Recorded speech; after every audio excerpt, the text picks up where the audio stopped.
crois que j'ai ça quelque part dans mes notes. Faut juste pas aller sur LinkedIn, c'est ça la vraie solution.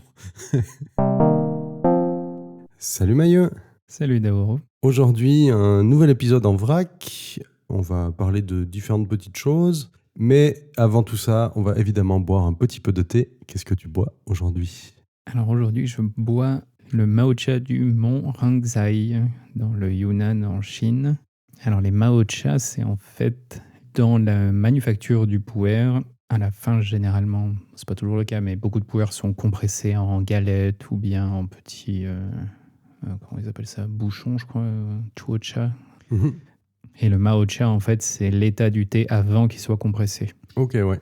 Donc des fois, y a certains thés qui sont disponibles comme ça, d'autres non. Comparé au pu'er galette, c'est des thés qui ont du coup fermenté beaucoup moins longtemps et qui ont, je trouve, dans tout ce que j'ai goûté, en tout cas, moins ces notes très cuir animal, champignons, ce type de choses qu'on trouve dans les pu'er. Et voilà, donc du coup, c'est souvent des thés qui sont assez frais. J'ai un peu du mal à décrire un peu les notes que j'aurais sur celui-ci, mais on est presque sur de l'agrume sans trop non plus être agressif. Ouais. C'est un côté, je trouve, agrume sans forcément des notes d'agrume directes. C'est un peu plus une évocation, quoi. Comme ça, c'est pas trop fort non plus et tu peux quand même sentir le vrai goût du thé sans avoir juste l'impression de boire du citron, quoi. Ouais, voilà. Celui-ci, je l'ai depuis un bon moment et je le consomme assez lentement. Et toi, qu'est-ce que tu bois ?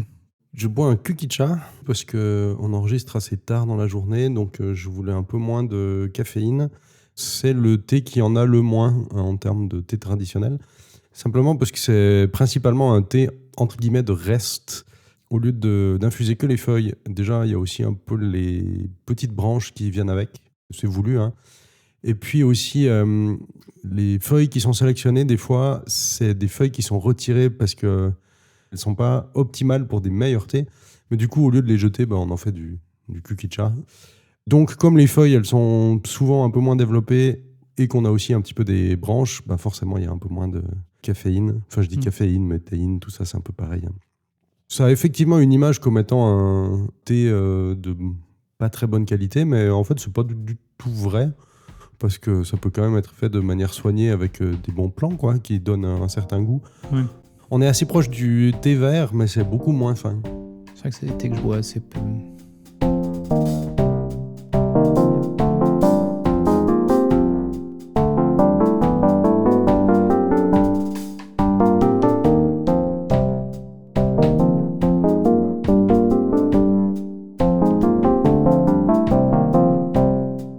Dans le précédent épisode, tu avais lu un livre qui s'appelait There is no Anti-Memetics Division. Plutôt, tu étais en train de le lire en comparaison avec sa version librement accessible, disons. Oui. Quand on a commencé la préparation de l'épisode d'aujourd'hui, tu m'as dit que tu l'avais terminé et que tu avais des petites choses à rajouter. Donc, qu'est-ce qui a changé par rapport à l'épisode passé ? Pas grand-chose à changer, c'est juste pour dire que cette version est mieux. Donc cette version éditée professionnellement, elle a été retravaillée et certains points, on sent vraiment que l'histoire est plus ficelée. Dans la version libre, on sentait qu'il y avait des choses qui partaient un peu dans tous les sens, entre guillemets, sans forcément donner suite. Plein d'idées qui auraient pu être intéressantes de continuer, mais qui ne l'ont pas été. Et cette version-là, elle a tendance à justement éliminer un peu toutes ces branches qui avaient tendance à mener nulle part et reconcentrer un peu l'histoire et le fil directeur. Donc la qualité est clairement meilleure. C'est vraiment très proche. Le déroulement est le même, la fin est la même, etc. Mais la manière dont la fin est amenée, je trouve, est plus réaliste dans le contexte de l'histoire. S'il y en a qu'une à choisir, plutôt la version publiée en livre. Je pense, oui. J'ai bien aimé la première version parce que ça a été ma découverte de cet univers, donc c'est un peu dur de dire laquelle des deux serait ma préférée. Mais cette deuxième version est beaucoup plus accessible, on sent que c'est plus fluide, qu'il y a eu un vrai travail d'édition, quoi. Si vous n'avez pas peur d'être perdu parce que en même temps l'histoire vous amène à être perdu, donc ça colle. La première version est quand même assez intéressante pour ça et en plus elle est accessible gratuitement. Mais il ne faut pas s'attendre à la même qualité d'édition. Récemment, j'ai découvert un site qui parle du coût de la guerre aux États-Unis. Mm. Alors, donc, c'est évidemment pas un site très joyeux, mais c'est assez important parce que j'ai entendu dire qu'en ce moment, aux États-Unis, il y avait vraiment un énorme mouvement derrière, montré de manière beaucoup plus publique Mhm. par beaucoup d'associations ou de groupes citoyens, de plus révéler combien coûte aux États-Unis la guerre, parce que c'est peu connu apparemment. Et ce site, donc particulièrement, reprend des chiffres qui démarrent, il me semble, en 1949. On fait un peu un bilan, que ce soit un coût économique, mais un coût en vie aussi, Mm. aux US uniquement, là, c'est du point de vue américain. Et par exemple, sur le site, si vous vous y connectez, il y a une war clock, qu'ils appellent ça. Combien ont été dépensés pendant que vous étiez en train de regarder la page? 28 000 $ par seconde, 1 685 000 par minute. C'est assez fou, quoi. On est sur ce genre d'ordre d'idée. C'est des chiffres qui sont complètement hallucinants parce qu'on parle de 2,4 milliards par jour de dépenses. J'ai découvert le site à peu près à l'instant, là. Mm. Et alors, c'est très, très dense.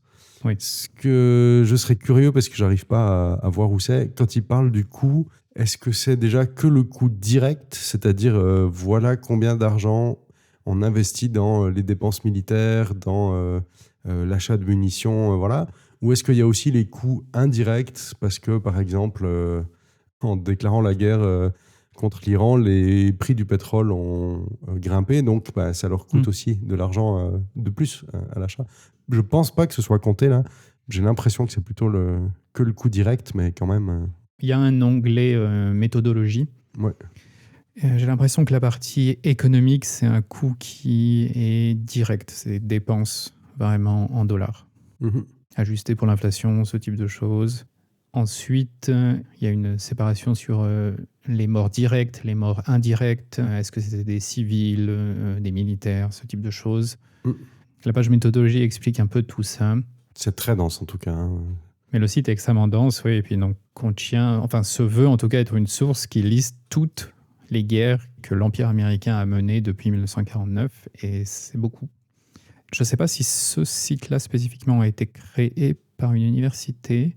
Leurs données viennent entre autres du Brown University Cost of War Project, qui est un autre projet par l'université de Brown. Je ne sais pas où est cette université aux US. Là-dessus, ils ajoutent d'autres choses. Ce qui est dommage, c'est qu'ils ne mettent pas de lien direct vers ce projet, mais j'étais aussi tombé là-dessus. C'était un projet qui était spécifique autour du coût depuis le 11 septembre 2001. Mais voilà, donc c'est très dense et ça remet aussi en perspective le coût total parce que, évidemment, ils font des parallèles avec cet argent, qu'est-ce qu'on aurait pu faire. Comme par exemple payer Medicare pour tout le monde aux États-Unis pendant 800 ans. Ce serait pas mal d'avoir de la santé gratuite. Résoudre la faim dans le monde pour 268 années. Bref, ils font pas mal de comparaisons de ce type-là. Je suis un peu hypnotisé par tout ce que je vois en parcourant un petit peu la page. Il y a aussi des choses en lien avec la guerre en Iran. Et là, il y a des choses jour par jour avec qui a dit quoi, qu'est-ce qui s'est passé dans l'économie. Donc là, en l'occurrence, c'est lié au le prix du pétrole, enfin, etc., etc. Ouais, je suis très étonné aussi comment dire ça, de la peut-être neutralité du ton, ou en tout cas de ce qui paraît l'être, parce que par exemple, ils n'hésitent pas à catégoriser l'intervention en Afghanistan de 2001 à 2021 comme une défaite pour les États-Unis, ce qui n'est probablement pas le langage ou la pensée majoritaire, j'ai l'impression, aux États-Unis, qui doivent peut-être dire que non, mais c'est pas une claire victoire, mais ça va, on a fait ce qu'on devait et puis on est reparti. Alors que là, c'est non, perdu. Ce qui est bon signe d'avoir une analyse lucide, disons, mais assez surprenant. Je sais pas trop quoi penser de, tu vois, pour nous, à part être effaré du ah oui, quand même, c'est cher et c'est vraiment pas utile, quoi. Un argument de plus s'il en fallait, que la guerre, c'est quand même jamais bien. Après, est-ce que ça pourrait être un truc pour essayer de convaincre un peu de l'opinion publique aux États-Unis de dire tout ça pourquoi? J'espère au moins que ça puisse avoir cet impact-là, quoi. C'est ce qu'ils tentent de faire. Tu t'es tombé sur un article récemment, donc il fait un peu suite à notre épisode sur les réseaux sociaux, à propos de TikTok. Oui, c'est un article qui est assez vieux parce qu'il date du 11 octobre 2024. Mais j'en avais jamais entendu parler et j'avais jamais vu écrit noir sur blanc sur toutes les conclusions. C'est lié au procès que TikTok a pu subir aux États-Unis. Enfin, je dis procès, mais en fait, c'est peut-être plutôt l'enquête au Sénat, je sais plus là. Je crois que le contexte, c'était plutôt est-ce que TikTok, c'était un problème pour la sécurité nationale des États-Unis Ouais, c'était quelque chose de ce style-là. Est-ce qu'ils l'ont banni pendant quelques jours ou semaines, il me semble, ou ils l'ont jamais fait, mais ils l'ont dit qu'ils allaient le faire? Il y a eu plusieurs trucs, puis ça a conduit à la vente de la partie américaine de TikTok, là, qui maintenant est soi-disant indépendante de la partie chinoise, mais en tout cas, il y a effectivement eu des choses, voilà. Mais l'article parle pas du tout de ça, c'est juste que comme souvent aux États-Unis, quand il y a un procès, beaucoup de documents sont mis à disposition du public, et on peut découvrir des choses très intéressantes. Le vrai truc qui m'avait surpris, c'est que TikTok sait, parce que c'est eux qui ont étudié d'eux-mêmes en fait, c'est que ils peuvent rendre les gens accros à leur plateforme très rapidement, et c'est même chiffré et mesuré. Je vais lire 2-3 choses que j'ai vues dans l'article que j'ai traduit un peu en avance là.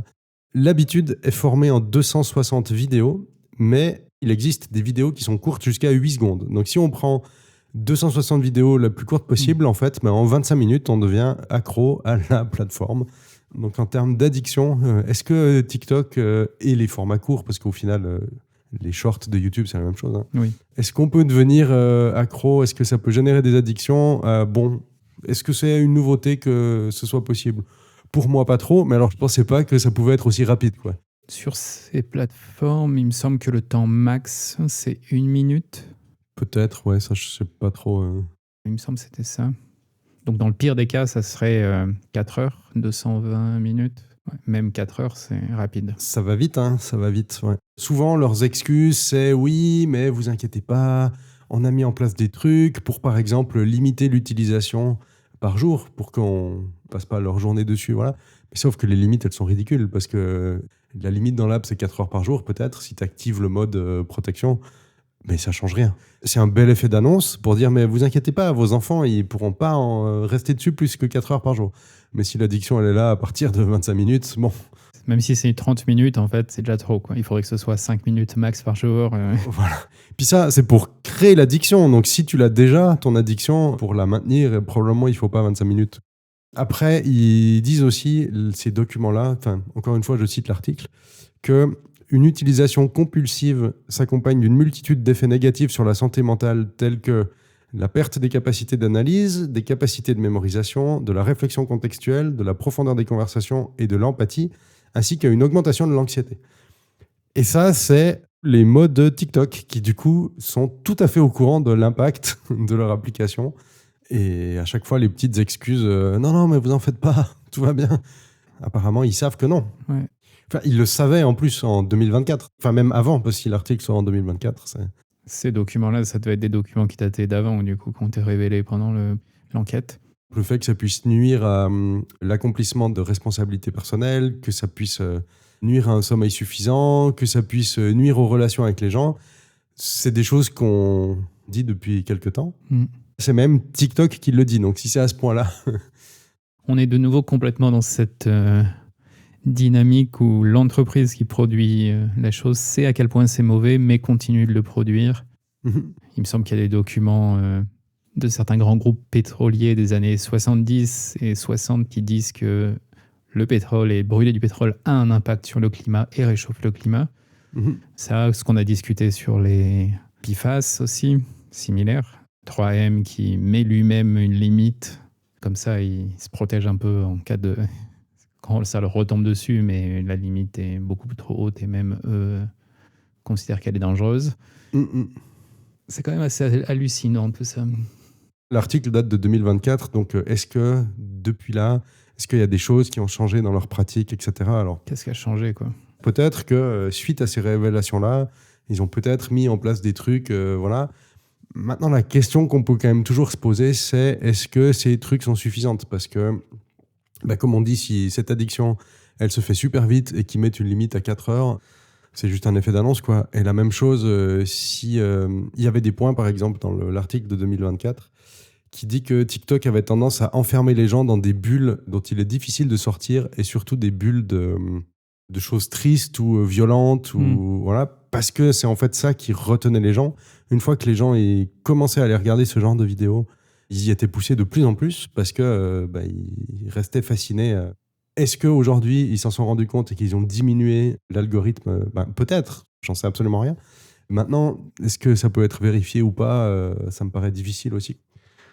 Ma première réaction, c'est quand même mieux de s'en tenir éloigné, Ouais. que ce soit TikTok ou les autres formats courts, et de consommer vraiment le minimum possible, parce que on met vite le doigt dedans et on se fait vite avoir, même en sachant que ça existe, quoi. Et après, les effets néfastes, entre guillemets, rien de nouveau dans ce qu'on vient de dire, hein, c'est déjà des choses dont on a parlé, mais c'est la première fois que je le voyais noté noir sur blanc, comme même TikTok était au courant. Au passage, tant que j'y suis, je ne sais pas si j'ai déjà parlé de Unhook, une extension pour quelques navigateurs qui permet de redéfinir des choses sur YouTube. On l'avait cité, il me semble, précédemment. Il y a une version qui fonctionne sur plein d'autres sites. Social Focus, qui supporte Facebook, Instagram, Ah ouais, YouTube ok. aussi. Et donc, on peut, pareil, bloquer plein de choses sur plein de ces sites-là. Socialfocus.app, c'est ça? Socialfocus.app, ouais. Ça permet de désactiver certaines choses sur YouTube, Instagram, Facebook, dans le navigateur web uniquement. Donc, pas si vous utilisez l'application officielle, évidemment. Sur mobile, on n'est toujours pas très bien servi. Le jour où il y aura des boutons qui permettent de désactiver complètement toutes les parties algorithmiques de ces applications, je pense qu'on pourra considérer qu'ils prennent ça vraiment au sérieux. Mais d'ici là, non. Tu as rajouté dans les notes le site Rent a Human, donc ça veut dire louer Tout à un fait. humain. Et pourquoi je peux louer un humain? Pour résoudre un problème qui est apparu récemment, je pense. Donc, si vous demandez quelque chose à intelligence artificielle, donc qu'on appelle des agents souvent, et que cet agent ne peut pas réaliser la tâche parce qu'il n'est pas humain, eh ben, il peut aller louer un humain pour faire la tâche à sa place. Et avec ça, la boucle est bouclée, et je trouve que c'est très beau. Mais concrètement, ce serait quoi? Genre aller pousser un bouton ou... Ça pourrait être ça pourrait l'agent qui a la flemme et qui demande à un humain de faire le travail à sa place. Le site est à moitié sérieux. Est-ce que c'est un vrai site? Est-ce qu'on peut vraiment faire des choses en tant qu'humain et être vraiment payé pour faire des choses dessus? Je ne sais pas trop. Il y a des articles, en tout cas à la création de la start-up, qui avaient l'air de dire que personne n'utilisait ça. Sur la homepage du site, ils ont un peu des captures d'écran de tweets de personnes qui auraient réalisé des tâches. Et parmi les tâches en question, il y a une personne qui est allée dans la rue avec un signe, une pancarte, qu'une IA lui a dit d'écrire. D'accord. Donc ça, évidemment, l'IA ne peut pas le faire, et donc elle a payé un humain pour le faire. Je ne vois pas dans quel contexte elle aurait eu besoin de faire ça, mais pourquoi pas. Sur leur site, il y a un flux pour lequel ils cherchent des humains, et il y a aller tester 5 coffee shops et écrire une review de ces coffee shops. Non, en vrai, je pense que c'est mis sérieux dans le sens où ils ont vraiment créé un site où tu peux vraiment t'inscrire, tu peux vraiment payer des vrais gens, mais qu'ils ont tourné ça à la dérision via ce côté c'est fait pour les IA. Parce que même la photo de profil de leur IA à qui tu fais les demandes, c'est une femme vue de profil qui est au téléphone, et elle tient son téléphone à l'envers. C'est un vieux Nokia 3330 et on voit les touches du téléphone qui sont pas contre la joue en fait. Donc je pense que par défaut c'est en partie sarcastique, mais le site existe vraiment et apparemment on peut vraiment être payé pour faire des choses à travers. Donc si vous voulez aller encore plus loin dans l'uberisation d'absolument tout. Plus je regarde le truc, plus j'ai quand même l'impression que c'est une blague avant tout. C'est bien réussi en tout cas. Par exemple, là, dans le flux, il y a aller sortir mon chien pendant une semaine pendant que je suis pas là. Je vois pas pourquoi tu avais besoin de demander ça à une IA. Tu mets une petite annonce et puis c'est réglé. Est-ce que c'est un site de petites annonces qui est déguisé sous le truc d'IA C'est ça en fait au final. Qui surfe un peu sur la vague IA pour faire genre. Tu seras disponible sur Rent a Human pour...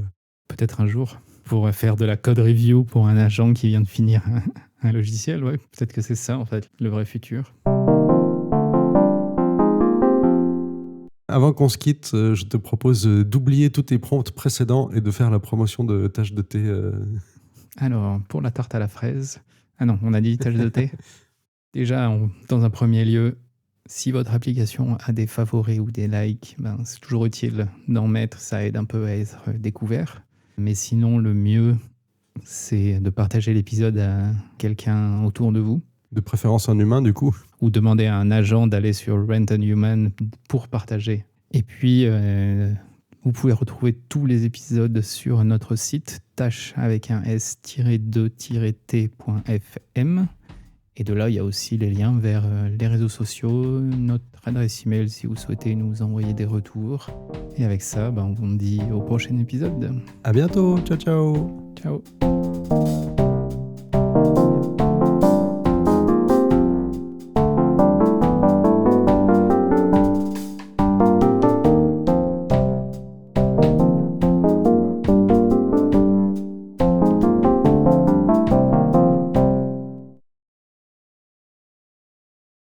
Est-ce que le site a été vibe codé aussi? Ce serait rigolo. Je pense. Ouais. L'inverse me paraît très étonnant.